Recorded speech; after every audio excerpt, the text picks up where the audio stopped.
6 million to 4 million years ago. And you can see this in the various iterations in the fossil record. And the purpose was to facilitate the individuation of soul. So humanity had a collectivized soul, but it was ready to individuate. And so each person would then have an individual soul. I mean, you see it in other species on the planet today. So you see various creatures starting to have individual souls. So it's a process that's ongoing. And so humanity was yearning for this. And so the physical makeup was supported a facilitation for that to happen. So 60 years ago, everything was practically against my idea. I was treated as a fool, an idiot, or just some crazy ideas. In the meantime, the situation has changed because our scientific knowledge has changed. I said these extraterrestrials made a genetic changement with our ancestor, the Cro-Magnon man. At that time, 60 years ago, this is all crazy. This Mr. von Däniken has no idea. That would mean we have to go into the cell and change the DNA code, which is not possible. In the meantime, we know it is possible, and we do it. We change the DNA code. Original humans were seeded by benevolence, and you can also see this in the chromosomes, because on 9 of the chromosomes there have been an inversion. A chromosome consists of a top, a middle, and a bottom. And in 9 cases, the middle part has been inverted. Again, this doesn't happen by chance.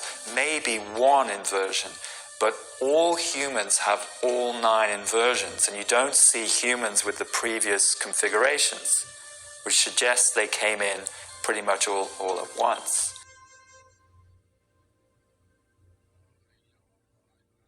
Royalty intermarried with royalty. You were not allowed to take a commoner as your senior wife. Otherwise, the non-Sangoma blood would pollute the god blood inside you. Some of Africa's most terrible warmongers, men who have drenched large areas of Africa in unnecessary blood and suffering, are directly descended from some of our greatest emperors of 600, 500, or even 1,000 years ago. For the last 40 years, I have observed an extremely disconcerting phenomenon in South Africa and in other parts of Africa as well. And this is the phenomenon. You find a rising black leader, a real leader amongst men, a ferocious activist for the rights of his people. This man starts something, whether it's a revolution or whatever, he starts it. And you look at his ancestry, because in Africa we look very closely at a man's ancestry, and you find that this man is nothing.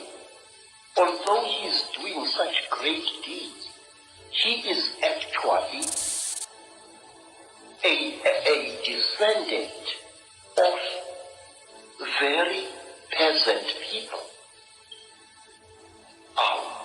And you are worried. And all of a sudden, this black man will come to a sudden violent end, and a person who is totally new will take his place. And when you look at the ancestors of this man, you find that he, or even she, is a person of very, very ancient African royalty. We are stuck because of the very nature of the cyclic nature of reality, which is basically everything is a cycle. And, you know, we get up in the morning, we have breakfast, you go to work, you get home, you have supper, you watch TV, you go to bed, you get everything is pretty much in life is a cycle. Now, the ancients alluded to this when they had the likes of the jet pillar of Osiris, which is at a 23.5-degree angle. The Masonic compass is the same angle. And that is telling you that because the Earth is in the 23.5-degree tilt, which is held there by the moon, that creates the 4 seasons, that creates the cycle on Earth. But the whole of the universe is in this kind of cycle. Now, we are in an endless loop. Now, the only way we get out of this endless loop and we don't repeat history is by bringing in truth. Now, by truth, it really means truthful knowledge, which is wisdom. Because when you have an endless loop, now truth in the ancient past was seen as a straight line. Because light, which gives you the ability to see truth, travels in a straight line. So you have the question, which is point A, you have the answer, which is point B, and that is a straight line, which is why we have the phrase, I can never get a straight answer. Because the path of least resistance is a straight line. So when you add a straight line to a loop, you disconnect the loop. So the more and more people that become knowledgeable with truthful knowledge, which is wisdom, knowledge in itself is of no use if it's knowledge of information that is wrong. If it's truthful knowledge, which can be validated, and it is truth, then that becomes wisdom. Now, when you introduce a straight line to a loop, you end the endless loop. So more and more people need to become knowledgeable. They need to look into the ancient past. You know, the very reason that the pyramids have straight sides is because that is the wisest path to light. At one point, the Great Pyramid was the highest structure on Earth, which means it was the top of earthly knowledge, because it's all symbolic. And when you look at the numerology and everything inside the Great Pyramid, it's really the Bible. The Great Pyramid is the Bible.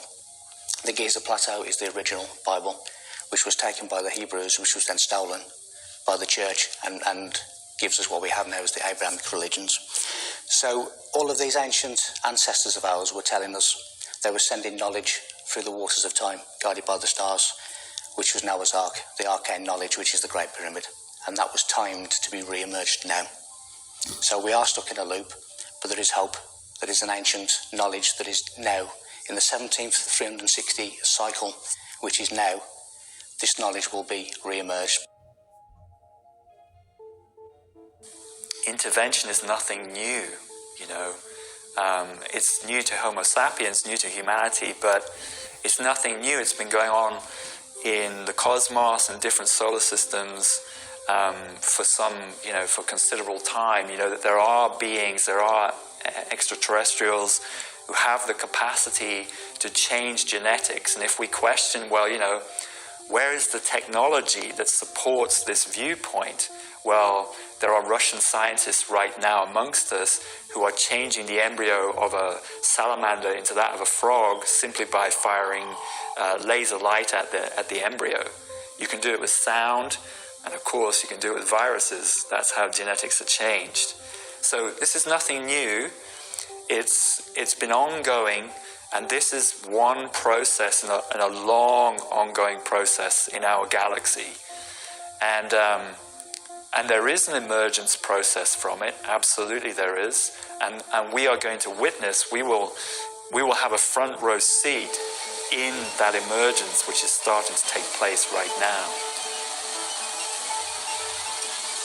Homo sapiens has been influenced by 3 species. In fact, the reptilians were here aeons before the Anunnaki, so they came, in my knowing, from the constellation Draco. They came via a process called directed or intentional panspermia, so DNA within or on meteors, probably within, and that came to Earth. You know, they're sent out into space, and that arrived on Earth millions of years ago, tens, hundreds of millions of years ago. And the first form of that, the first arising emergence of that DNA was in the dinosaur form. You know, you see that tremendous diversity of form, very consumptive, very destructive of the environment. And it's that destruction that caused, you know, a realignment process to take place and the obliteration of it. But the consciousness hung around in the environment, and found then a form again, which to begin to some degree take over, which was the original apes, so to speak. But it gets very complicated here, because there is an emergence of that in the human form, but you've also got the soul coming in to overcome that. So you do get this kind of internal battle going on between the soul and the physical. So these are reptilians. They're in the ether, they're in the first density, the first physical density. They are distant cousins of the Draconians. And they were here by the time the Anunnaki arrived. They know us very, very, very well. They know the great weaknesses of our minds, just as they know the great strengths of our minds. They operate in what I call the gray area of human existence. That side of our lives which we don't want to acknowledge the existence of. They make us to fight each other. And when the whole land is drowning in death and fear and terror, when hundreds and hundreds of people are angry and afraid, the cheetah will get fat, because they eat what we call the dark power, which is brought about when human beings destroy the planet on which they live. And what then transpired was essentially a war between the reptilians and the Anunnaki, and you see this in many of the ancient texts talking about a war amongst the gods. You see evidence of some kind of nuclear wars happening, the creation of glass and diamond that goes back a long, long time in prehistory. But in my knowing, they reached a stalemate and then an agreement to work together. And that's when the intervention really took off. So you have the elites, which would be the Anunnaki. You have the kind of slave workers, which would be the Greys. And then you have the reptilians, who are influencing more the first density physical. Beings of rebellious nature, beings of opposing functioning, had come and created chaos and disorder and brutality in many dimensions, and then they had obviously come and they came to this planet and created the same. So the human race and the planet has been affected and afflicted for long millenniums. In this planet, in this dimension, we have basically been probably very easy prey of those forces, being completely caught in the trap of their own manipulation, intrusion, infiltration, and deception. We have Pleiadians, Arcturians, Andromedans, particularly. Their souls are now actually embodying in human form, and they have frequencies that, when active, can start to unravel these intervention frequencies. What we need to understand is that the DNA is a receiver-transmitter of soul frequency. And so these entities are working through the ether by resonating vibrations that come in through the DNA. So until you really look internal and start unpacking it, you get a convergence, you get of your natural soul frequency and the intervention frequencies. By the time it comes through the body-mind, if you're only looking out there, you can't tell the difference between what is you and what is them. And that's why the intervention on the planet is so effective. When we come into this world, we are really confined to the five senses, which in the Bible terms is the 5 wounds of Christ. We become the cross, and we are confined to the 5 senses, to the 7 colours, to within the speed of light. If we were to go beyond the speed of light, then the glue that holds our subatomic particles together, we could not bind, and we would literally just dissipate. To understand the nature of what's happening and the possibilities is to appreciate that the world that we live in is not a world in the sense that we perceive it. It's a band of frequency. And for instance, all that we can see, all our visual reality is within a tiny band of frequency called visible light, which is a tiny section of the electromagnetic spectrum. Now, the point being that anything beyond that tiny band of visual frequency, we as humans cannot see. So when people say, well, if there were aliens, we'd see them. Well, not if they weren't in that same band of frequency that we perceive visual reality. We wouldn't see them.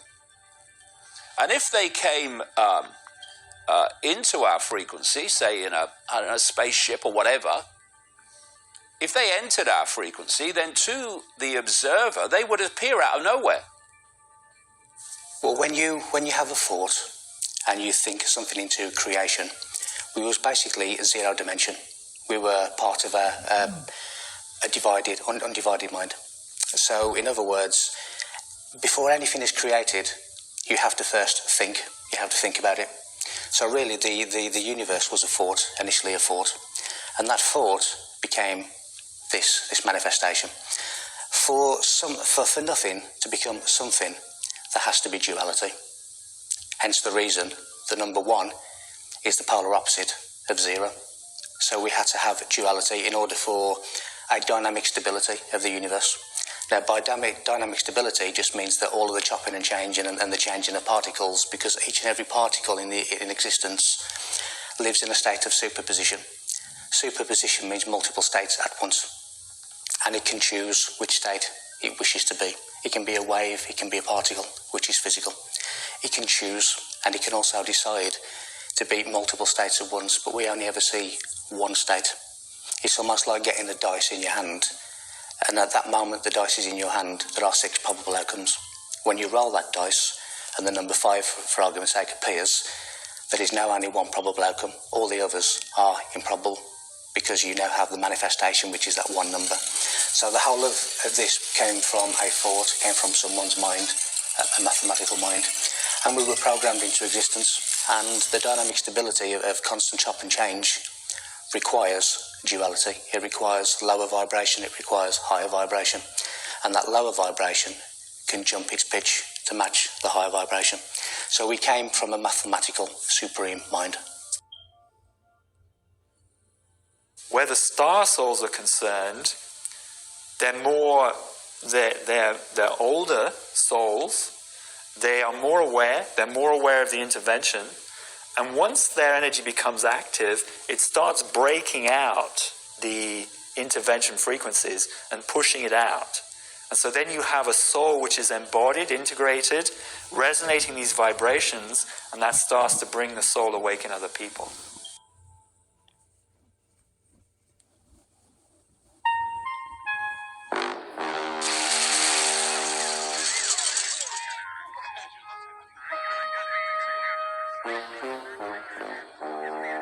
People disappear without trace.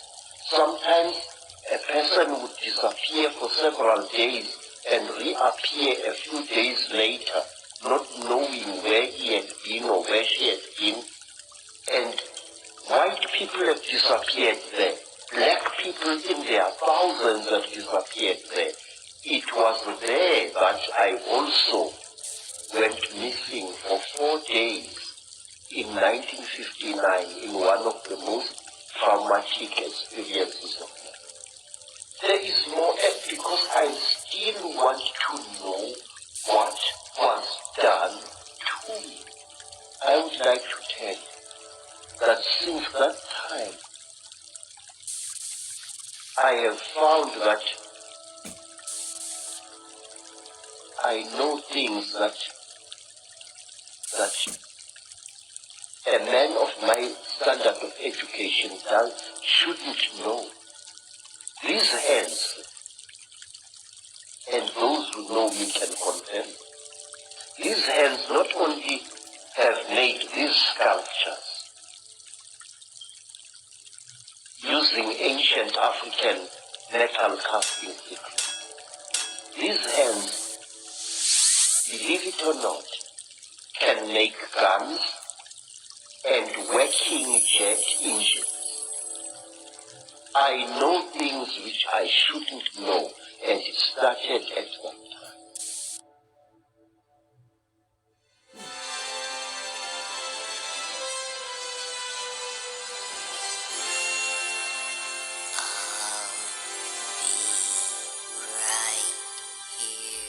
ETs came and healed me. My back went. I was 42 years old at the time, and the pain was unreal. I went to a chiropractor. They wheeled me in a wheelchair, and